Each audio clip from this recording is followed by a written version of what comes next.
Јас малку слабо ве слушам, вие не слушате ли добро? Да, ве слушам добро. Одлично, благодарам. Во последниве 24 часа, може би за викендов, настана една забуна околу овие листи за помилување кои што Министерството за правда ги испраќа до председателот на државата.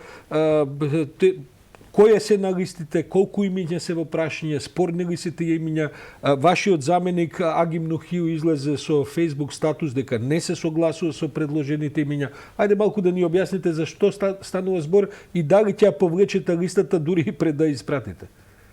Јас би сакал да благодарам за можноста да објаснам и би сакал да нагласам дека министерот за правда и односно јас не дава никаков предлог за помилување во овој случај. Ова се специфични помилувања, бидејќи се работи за групни помилувања по повод Нова година, кои што се одвиваат секоја година. И листата која што е предложена ја прават директорите на секој затвор и ги ставаат на таа листа сите лица кои што формално ги исполнуваат критериумите за делумно скратување на казната. Таа листа е технички проследена до кабинетот на председателот и се разгледува. Значи таа не е ниту конечна, ниту... Значи таа не се ни повлекува, не се ни дава, тоа сакате да кажете, не е...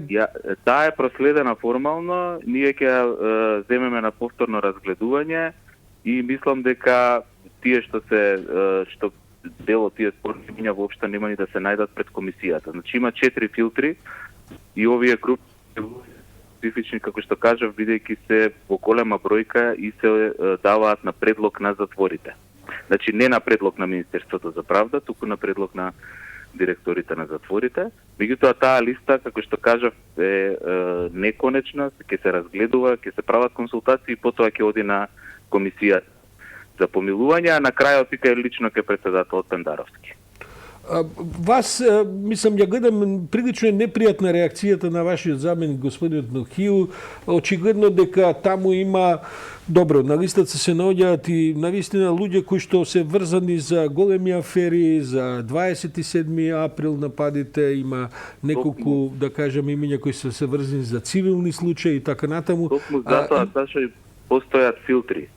Затоа што затворите предлага формални критериуми, меѓутоа понатаму е работа и на Министерството, но уште повеќе и на Комисијата за помилување ке председателот, да ги разгледа другите аспекти освен формалните, за да таа листа во конечен предизвика јавни реакции или не ја наруши јавната доверба. Добро, сепак да ве прашам, министре, за крај, не е ли тогаш побамтно овие листи да не бидат достапни за јавноста ако се предмет на филтри? Оти сега не е само и политички дебати што ќе следат, се разбира дека ќе се испубликува. Има и приватни моменти тука, луѓе кои што се надеваат, не се надеваат и така натаму. Се разбира, јас на вистина жалам заради тоа, оваа постапка не е јавна, ниту пак се објавуваат во јавност.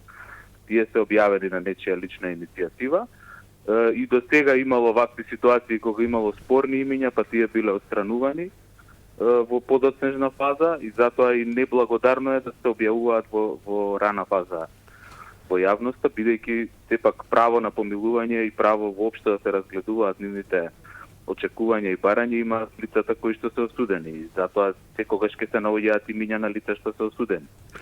Бојан Маречич, министар за правда, ви благодарам за оваа интервенција утринска, бидејќи мислам дека темата само ќе се доразвија доколку еве вака не се обидеме барем да ја расчистиме од некои... Јас сакам само на крај Сашо да уверам јавноста дека ние ќе се погрижиме да не дојде до било каква натамошна реакција и секој име за кое што е спорно да не се најде на листата на помилување.